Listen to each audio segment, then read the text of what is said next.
President Carter pledged the utmost in cooperation in the transition that will take place. And I will always be grateful.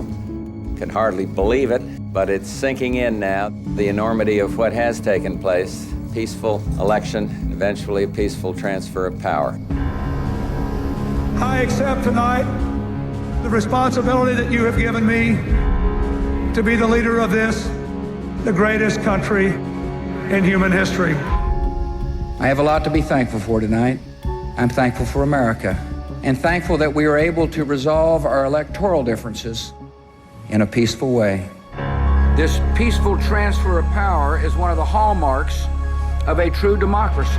President Carter, President Bush Sr., as well as the current president have all been very gracious and offered to provide any help that they can in this transition process.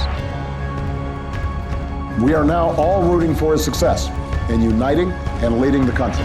The peaceful transition of power is one of the hallmarks of our democracy.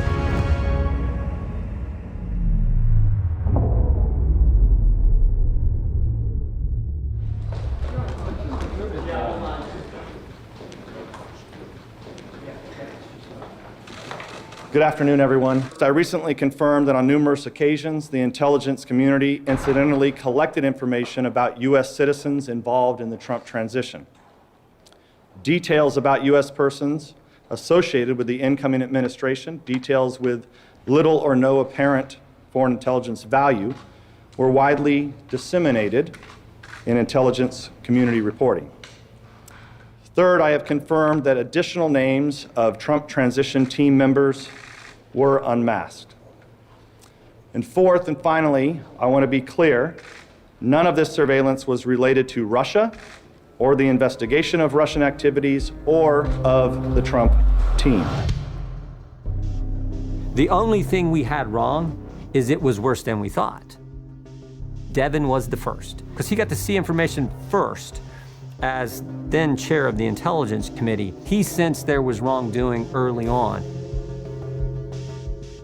He was a lone voice for a very long time. We would not be where we are without Devin Nunes. They started it right after, the 1st of December 2016. It's becoming clear we have suffered a desecration of our democracy not seen since Watergate. It was right after the election, and I thought, are they really going to go down this road of this Russia issue? This is part of a concerted Russian influence operation. Russian interference. They colluded. They helped. They were in on it. Vladimir Putin was the person who authorized the interference in our election. What Russia did was no different than what they do all the time. It was totally expected. Right after the election, a couple weeks, then I realized, like, wow, they're just really starting to foment this, and we really almost thought it was a joke, like those of us on the Republicans on the committee, like, really, you're not going to accept that you lost this election? We're really going to go into this? My hope is that the president-elect is going to similarly be concerned with making sure that we don't have potential foreign influence in our election process. And then Obama and Brennan made it real by creating what I call Obama's dossier, which was this intelligence community assessment, which was the fastest any government agency's ever done a report. And of course, they took just a few weeks and they said, oh yeah, the Russians were trying to help Trump. You know, Obama really was gonna stick it to the Russians, and he kicked some people out of the country. 35 Russian diplomats in the US expelled, just 72 hours to leave. Closing 2 Russian government compounds, rec centers allegedly used for spying, shut down as of noon Friday. We used the Ways and Means Committee to hold what is a pretty unusual public hearing for the Intelligence Committee. James Comey comes in, then he asks me to come back to the back room and tells me that he's going to publicly announce they're looking into the Trump campaign. And I was like, wow, does he have new information? Is there something new? I have been authorized by the Department of Justice to confirm that the FBI, as part of our counterintelligence mission, is investigating the Russian government's efforts to interfere in the 2016 presidential election. It blew up into a spectacle. It gave the appearance that this was a real investigation with real information, even though we had yet to see what that real information was. I interviewed a number of extraordinary candidates for this job, all with sterling credentials. But what gave me confidence that this was the right man for the job was in talking to him a sense that this is somebody who knows what's right and what's wrong. The FBI's reputation for integrity is a gift given to every new employee by those who went before. No case, no source, no fear of embarrassment is worth jeopardizing the gift of integrity. Comey has a great history of fabricating crimes and trapping innocent citizens in crimes that otherwise would not be committed by leading the victim to believe that a truthful answer to a question would be an admission to a crime, whereas in fact it would not be an admission to a crime. When the subject then lies, he's bagged his quarry. He did that with Martha Stewart. He later did the same thing to Scooter Libby through his special counsel that he appointed, Patrick Fitzgerald. Later on, they did the same thing with George Papadopoulos. He did the same thing with Michael Flynn. Mike is one of 9 children, blue-collar background, decided to enter the military and rose to the rank as 3-star general, a lieutenant general in the Army, a man who put his life on the line for our country on numerous occasions. He was well-versed in the secrets of our country. Before he became the director of Defense Intelligence, was made responsible for all intelligence collection in Afghanistan as the theater MI guy. What Mike Flynn did was truly stunning. He revolutionized the way we do intelligence in theater, in the battlefield. He understood that when you're fighting groups like Al-Qaeda or ISIS, it is the rapidity and the quality of immediately exploitable intelligence that matters the most. When you go in there on your raid with your alpha team, or the stuff you pick up right there has got to be exploited now. You don't put it in a bag, you don't put it on a secure server, send it back to Langley or to Fort Meade and then sit on it for 9 months and then see if it's useful. When Donald Trump was elected President of the United States, he flew to Washington, D.C. for a meeting with Barack Obama. And in that meeting, Barack Obama told him unequivocally, don't let anybody tell you who to hire in your administration. You must surround yourself with your own people, except General Mike Flynn. The president flew back to New York that night, and I remember speaking to him very directly. And he said, what job are we giving Mike Flynn? I said, any job you want, sir. And then the offer was extended for Mike to become the National Security Advisor. The Obama administration was after him for defying them on Iran and on other questions. You know, they fired him from the DIA. And famously, in their Oval Office meeting after the election, Obama said to incoming President-elect Trump, you know, there's basically 2 people in the world that you can't trust. One is Putin and the other is Mike Flynn. I mean, give me a break. We talked about reforming the intelligence community because these 17 sprawling agencies, they've gotten a lot of stuff wrong. The weapons of mass destruction being the most obvious example. Every intelligence agency, every bureaucracy is worried about being reformed. So Flynn had been loud and clear that he did not like the intelligence that he was getting when he was in the field. He did not get what he called actionable intelligence. So he was going to cut some nice cushy jobs at Langley. He was talking about going after people's budgets, seeing who was wasteful, who was doing the job. We're going to cut these institutions down to size and see how it works. So they were terrified. And then there are probably reasons why the intel bureaucracies are specifically resistant to change, because they really are unaccountable. If you're unaccountable for a long time, you get used to being unaccountable, and accountability sounds bad. Like, you don't want to have to, if you haven't never answered to anybody, you don't want to have to answer to somebody. Especially when some of the things you've been doing when exposed might make you look bad. As you know, when this attack happened, the White House initially said it arose out of a spontaneous protest over an anti-Muslim video. That turned out not to be true, and the White House said they relied entirely on CIA talking points. The non-response to Benghazi was a deliberate decision. It wasn't an oversight, and it was because there was an illegal covert weapons program being run there. The community writ large, the Special Forces community, the counterterrorism community, the intelligence community was aware of what was going on. Several members, even in the leadership of the Republican Party, were aware of what was going on. What you had was this bipartisan corruption, and this bipartisan corruption was something that I think Flynn was well aware of. where the intelligence community was no longer necessarily servicing the country, it was servicing the Obama regime itself. We haven't put any demands on them. We have used this soft power approach. Mike Flynn is viewed as the consummate disruptor, and now he was going to be in a position to bring that disruption to the entire national security community. So he's moved up a level, and his ability to impact is now going to be much more widespread. And of course, this absolutely terrifies the Central Intelligence Agency.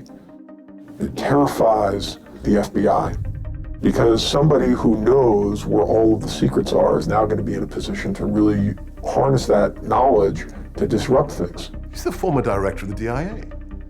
He knew where the bodies were buried. He knew the corruption. He knew the lies. He knew the perversion of the threat environment. He knew what was going on, and he objected. He knew about the machinations by the Obama administration and the West generally to support terrorists in Syria in their crazed effort to take out Assad. Of course, a lot of that was being organized out of Libya. When he spoke up against the Obama administration and said, look, just because you've killed Osama bin Laden doesn't mean that you've stopped radical Islamic movements. And General Flynn predicted the rise of Islamic extremism. I'm done trying to convince our president to actually define this enemy. We know what it is. It's radical Islamic terrorism. They are vicious, they're barbaric, they are on the march. They didn't like Mike Flynn. Remember, Barack Obama fired Mike Flynn because he was a rabble-rouser. The reason that Flynn had been fired is because he was speaking the truth about ISIS. The straw that broke the camel's back was what's now been very well known as this testimony that Flynn did. It was the global threat testimony where all of the heads of the intelligence agencies, John Brennan, Jim Comey, all of the people that later on would be part of the effort to take Michael Flynn down and ultimately take Trump down. Flynn had been raising the alarm about how the Obama administration was not taking the necessary steps to protect the American people from the growing Islamic threat. And Flynn was told before he went into that testimony, do not say anything about the fact that ISIS is resurgent. He decided, I'm not going to lie. I need to be very, very honest with the American people. They are increasingly adapting to an environment that is actually benefiting them. And that, to me, is a increasingly growing threat. After that, Jim Clapper calls Mike Vickers up, and Clapper tells Vickers, you need to fire Flynn. Clapper had received this instruction directly from Susan Rice at the request of Barack Obama. In any event, they tell him, you're going to have to retire early. We need you to leave the Defense Intelligence Agency.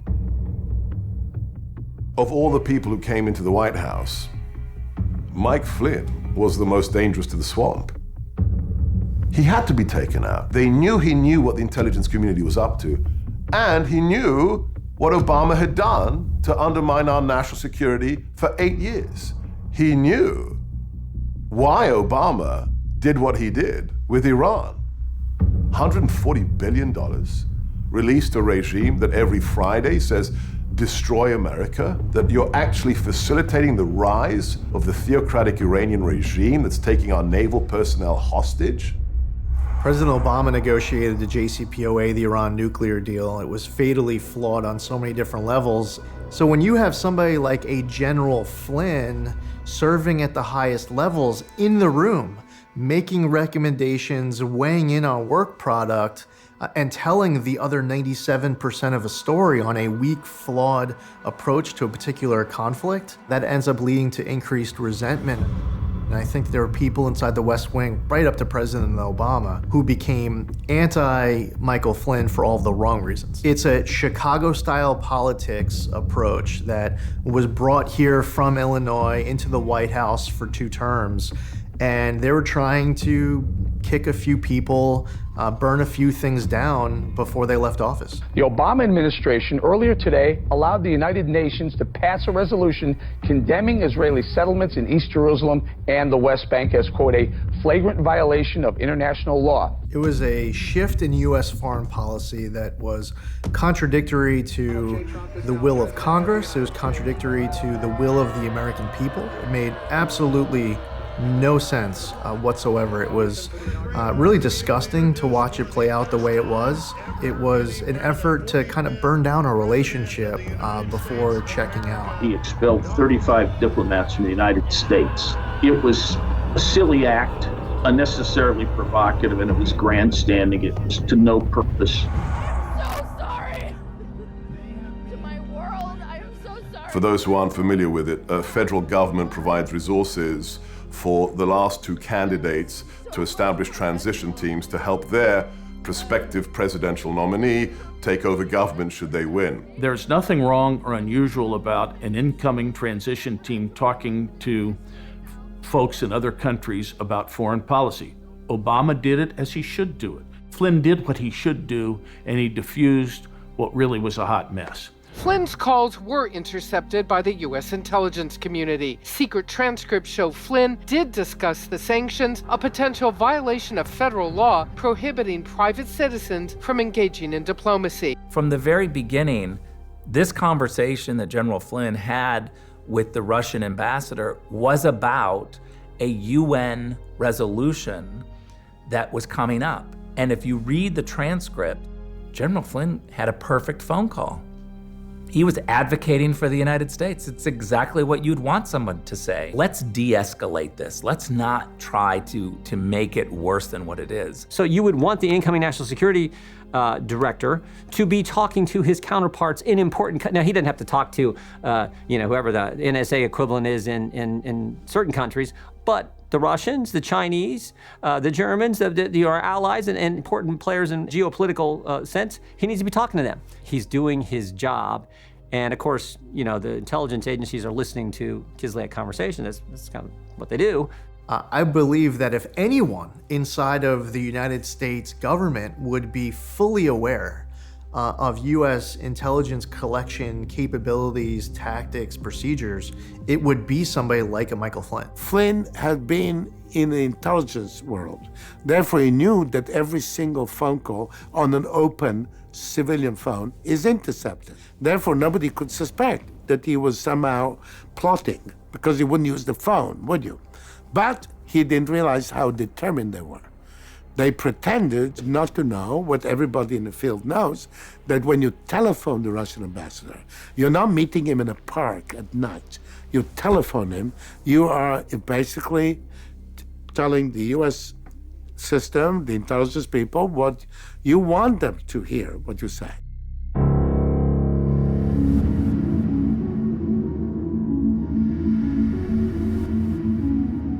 Rather than say, okay, there's a new president and let's just hand the files over and do a peaceful transition, they really wanted to mess with the incoming president at a time when he was the most vulnerable, which was right after the election and his team was preparing. And so this culminated with attacks on General Flynn. When General Flynn was doing exactly what Susan Rice and Samantha Power admitted in House testimony that they were doing in their transition, if you read the transcript, Susan Rice admits this is what she did. Of course she had a transition period. Of course they talked to other countries. If you weren't talking to other countries, you weren't doing your job. You were preparing to take over the national security apparatus of the greatest country in the world. And tensions get unnecessarily high with a nuclear-armed superpower. You don't necessarily know where things are going to go. So it's probably for the best to try to keep things on a low boil. In 2015, Putin had said some complimentary things about then-candidate Donald Trump.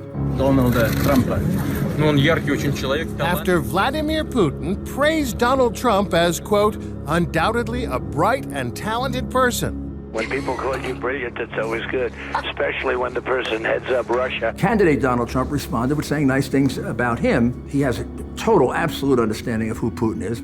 He knows he's a killer. He knows he's an amoral man. He's somebody we have to deal with.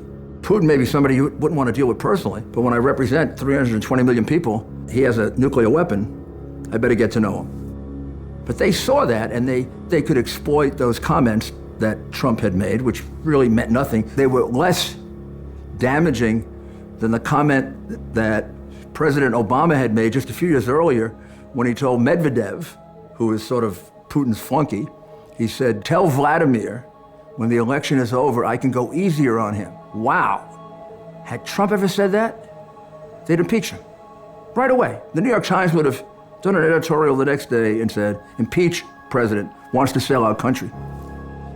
They had the picture of Donald Trump. And in that picture, they refuse to admit that part of Donald Trump could be geopolitical.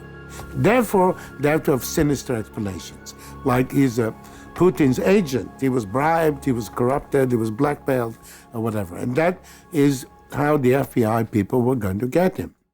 You look at this White House now, and it's hard to imagine 2 FBI agents ending up in the same room. How did that happen? I sent them.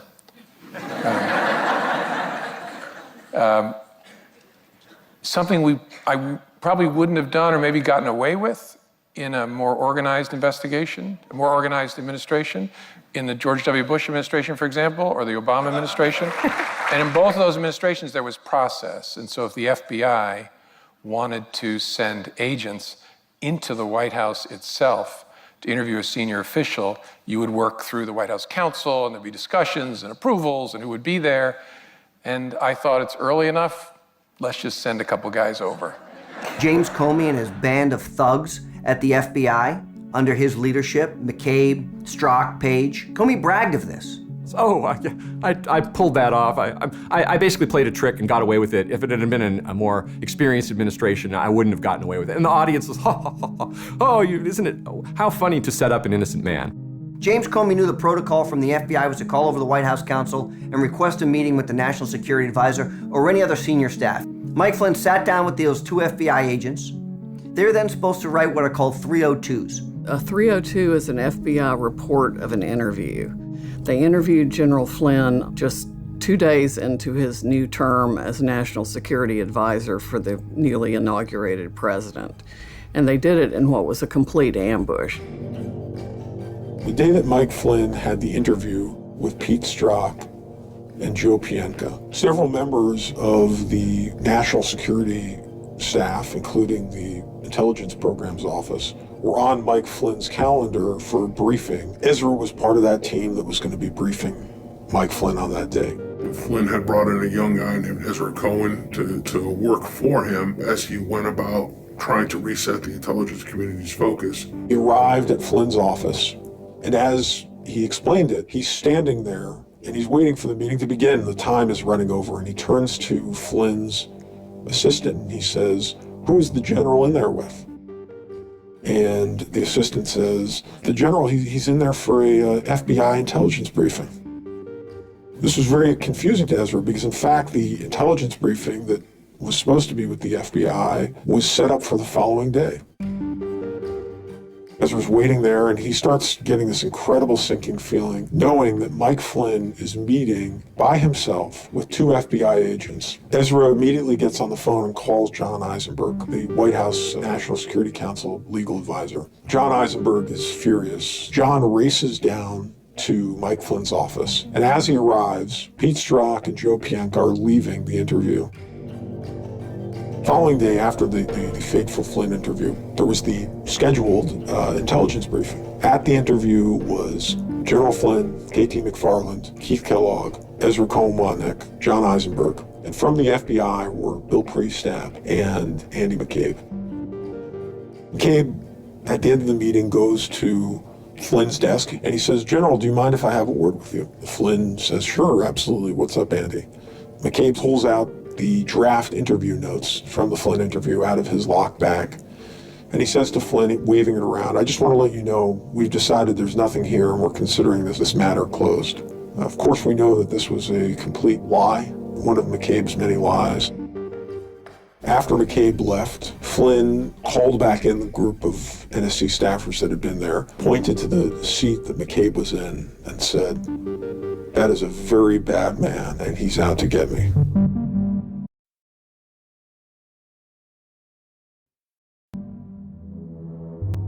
Two or 3 days before he resigned, we got a phone call from the Washington Post.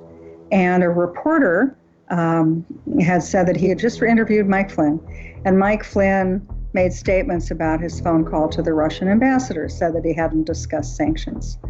But the Washington Post reporter says, "But we have a transcript," or they were read a transcript that says the opposite. So we go into General Flynn's office. He said, "I've gone over and over. I can't remember which phone call I had what conversation in." But what really struck me was, wait a minute. They're talking about a phone call that would have been classified at the highest level. It was so highly classified, I didn't even know the transcript existed, much less was cleared to read it. And yet somehow the Washington Post had a copy of it. When the David Ignatius article came out in the Washington Post, Mike Flynn was summoned by Mike Pence.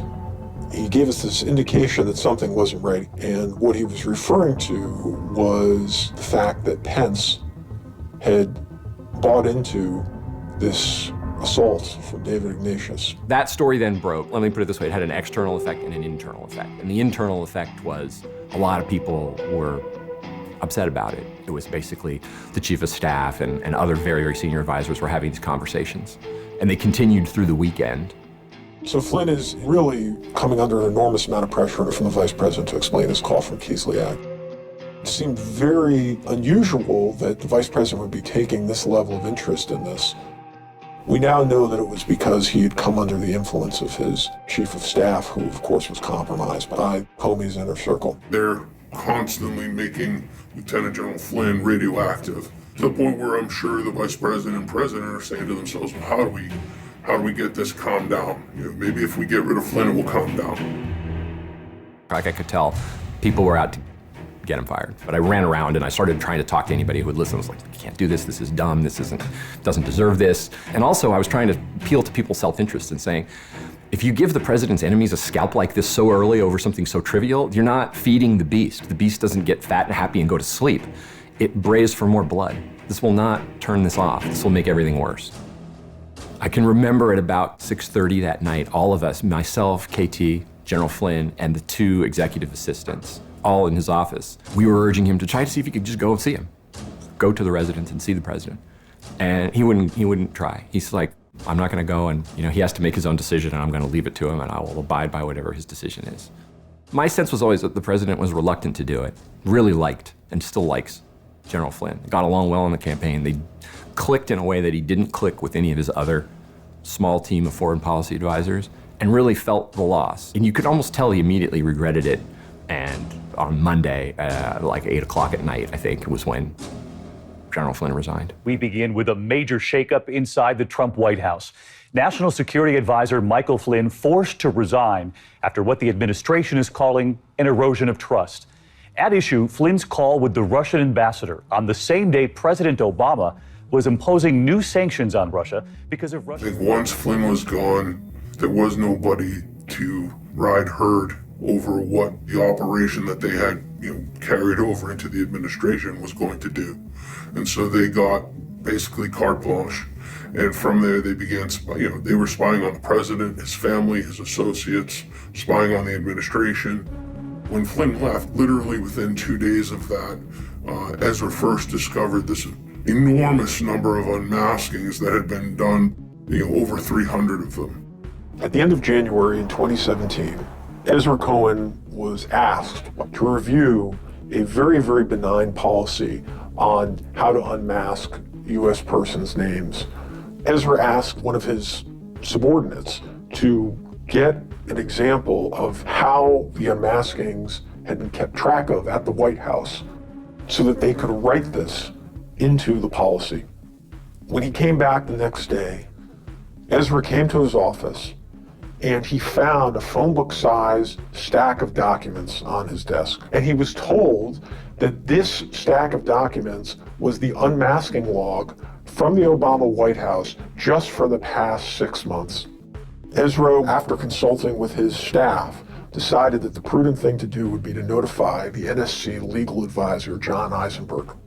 He came back to Ezra several days later in early February 2017 and asked him to retrieve 10 of the reports that had been unmasked by Susan Rice. As the reports came off the printer and they began to look at them in Ezra's office, it immediately became clear that their worst fears were coming true. That the reports, the intelligence that Susan Rice had unmasked, the names that she had unmasked, were the names of Trump campaign officials. And it dawned on them that effectively Susan Rice, in her capacity as Obama's national security advisor, was using her power and authority to surreptitiously spy on and obtain non-public information about the activities of her political rivals in the Trump transition team. Ezra's continuing the mission after Flynn's departure that really broke the dam open. After they briefed the president in the front office, there was probably a week or two where they were just trying to get their heads around what they were even looking at. It was so shocking. And they decided that they would engage with Devin and say, hey, do you know anything about this? What is going on here? Devin Nunes being the one person elected to political office who really stepped up to help kind of peel the onion open, if you will.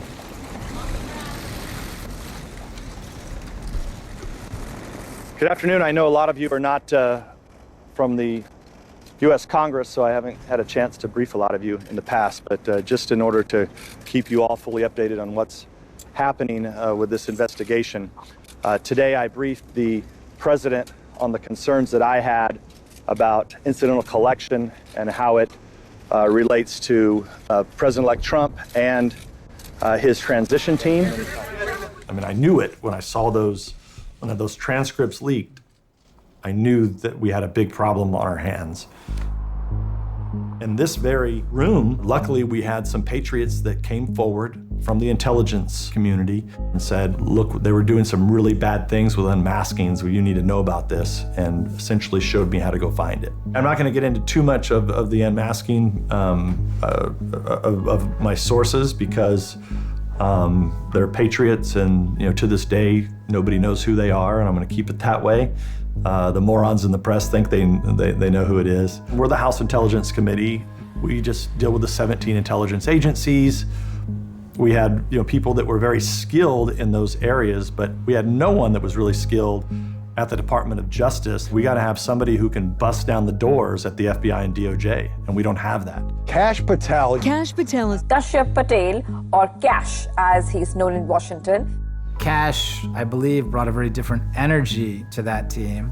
Jack Langer says, who's the communications director, Jack said, well, it's a relatively sleepy committee. We barely spoke to the press. They're pretty easygoing, they're mellow, and here's Kash. I mean, he's an ethnic New Yorker from Queens, New York, Indian family who lived in Africa, and he just brought an entirely new energy to that team. Kash was fundamental to gathering information and pushing this. He's got great instincts. This is a guy who really understands the players. Kash knows the intelligence community like I know the State Department. When he came in to talk to me and started walking me through some of the problems at DOJ, just kind of big picture problems. And almost on the spot, I said, you want a job? I told Devin, I said, yeah, I'll take the job. But I was so upset at the lack of internal accountability at the DOJ and the FBI that I said, we have to, whatever we find, we're putting out. And I said, look, if we find something that's bad, we're putting it out. And he goes, deal.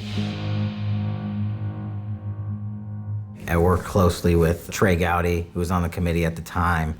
And when I first met him, it was a memorable experience. He goes, because he had just come off Benghazi, and he said, well, welcome to the Hill, Kash. This is where good investigations come to die. So we both started laughing. We honestly thought it would be an investigation that almost no one would talk about. By the time March comes around, we have no intelligence products whatsoever that tie the Trump campaign to Russia. All we have is this dossier that supposedly they're looking into. So the Steele dossier, it would become the central document for the investigation. And I remember reading it, and as I'm driving home, I get on the phone and call my best friend in politics, Mark Meadows, and I'm like, Mark, this stinks. There's something going on. As soon as I heard about the Steele dossier, I downloaded a copy and looked at it and laughed. If I saw something like the Steele dossier, immediately I'd put Steele under investigation. I'd say, what the hell are you giving me? This is, National Enquirer. When I heard about it in the newspaper, I said, this is ridiculous that they would premise an intelligence investigation on what is clearly a piece of garbage. Everybody in this town, in the swamp, had that dossier, pretty much. All the left-wing reporters, and many high-level reporters at the highest media outlets were all shopped this dossier. In fact, they started, producing fake news stories based off that dossier. A big part of that New York Times interview they did with Trump focused on what's called the dossier. Do you think that the original P-tape dossier will prove to be true? Well, we know what he's talking about. He's talking about Christopher Steele's dossier. So when we went in to be briefed, it's called the Gang of Eight briefing, around the first part of January of 2017. They came to present this intelligence community assessment, and at the end, they start talking about this information, about this dossier information. Very clearly, I asked, where did this come from? These are pretty serious accusations about anybody, right? P-tapes and prostitution and Moscow hotel rooms. I mean, gosh. And like, why haven't we seen this? Right? Like, why haven't somebody should have had this? That was essentially the first time they lied and misled us. So the Steele dossier was out for a couple months, and I had read it a little bit, but I didn't focus on it because I didn't realize I was going to be coming to work and do this investigation. So I was like, all right, whatever. It's just another piece of the Russia banana show. And I looked at it and I was like, there's just no way this thing's accurate. And Devin was like, well, how do we figure that out? And I said, easy. Let's take a couple of quick things that we can readily prove to be accurate just using public sources. Did person X travel to Prague on a certain date? Great, let's go get the airline records. This isn't hard. Easy. It's an international trip. He was either there or not. And if he wasn't there, where was he? Because if he was in, say, Montana, we'd go find the people that said he was in Montana, or a credit card statement or a hotel statement. Then for some of the more outrageous and salacious components of it, the name of the hotel that Steele alleged that President Trump had misbehaved, there's no such room in that hotel in Russia, in Moscow. But the author of the document, we had found out, was an FBI source. So I said, okay, if he's an FBI source, I said, Devin, he's getting paid. We had to dig into his background a little bit just to verify for ourselves. Yeah, he's a career intelligence officer. He's worked with the United States and other partners around the country, had spent time in Russia. So looks good on paper, but what I found out at the Department of Justice is just because it looks good on paper doesn't mean that person's legit. And, the biggest example of that is James Comey. Christopher Steele is allegedly a former spy, is willing to do what his clients want him to do. And his clients included Hillary Clinton, the Democratic National Committee, and yes, the FBI. He met with the FBI during the campaign at least 13 times. The documents show 11 of those times he was paid money. Which agencies weren't involved in helping either write or push out this dossier? Now we know the State Department, for instance, Jonathan Weiner, a key official in the Kerry State Department, who really has nothing to do with Russia, who looks to me to be, actually he confessed to helping create part of what turned out to be the dossier. He's not only talking to Christopher Steele and is a close buddy and friend of his. So, in my view, the dossier really was never Russia disinfo. It was always Clinton disinfo. And we can't underestimate how involved the State Department was in pushing this dossier lie out. Through our investigative firm representing Christopher Steele, Fusion GPS, was somehow involved in the matter.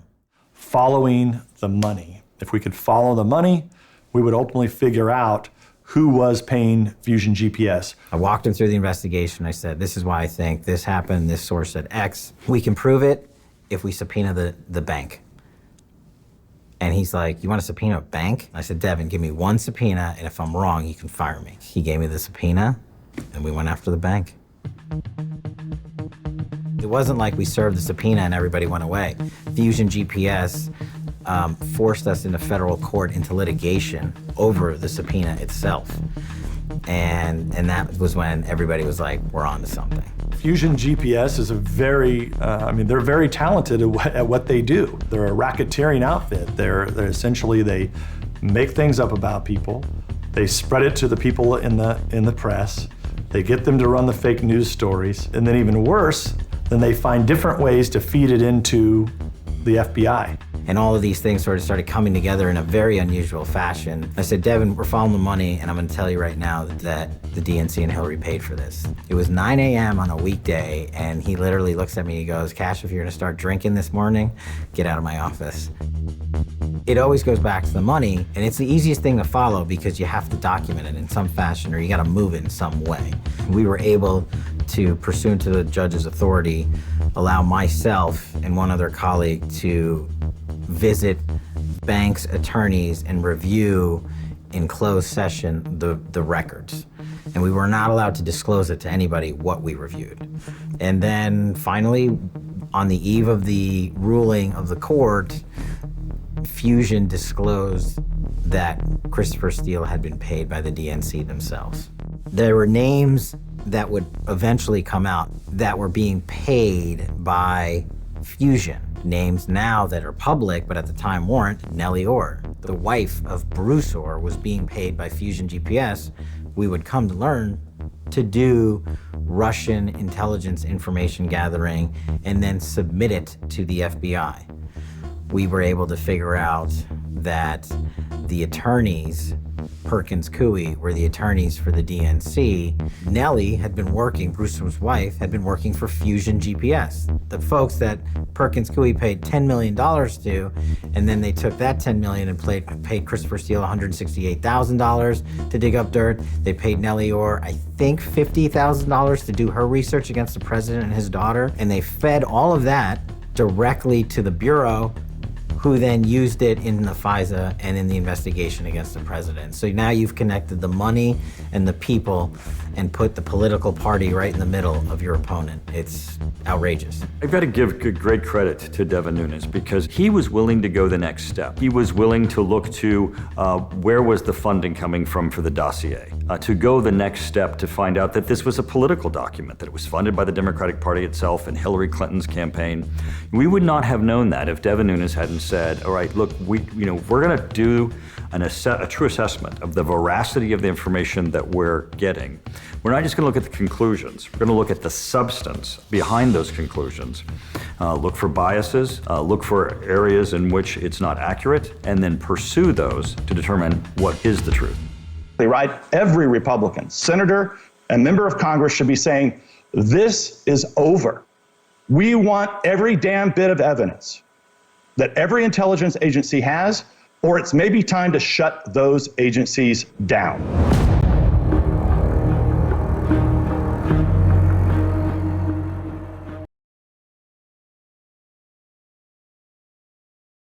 React to this verdict is former California Congressman and CEO of Trump Media and Technology Group, Devin Nunes.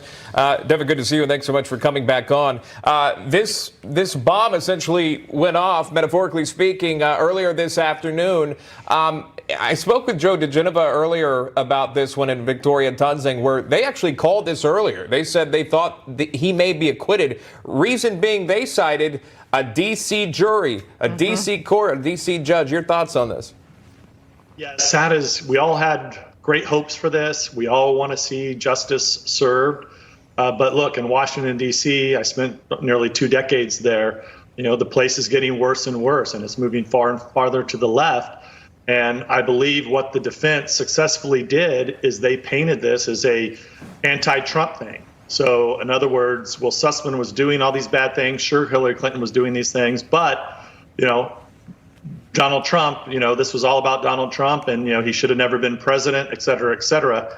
And, you know, you even had the defense calling this on the closing arguments last week, that this was all a conspiracy theory, you know. And the reality is you're damn right, it was a conspiracy, but it was a conspiracy done by Hillary Clinton. So, look, where do we go from here?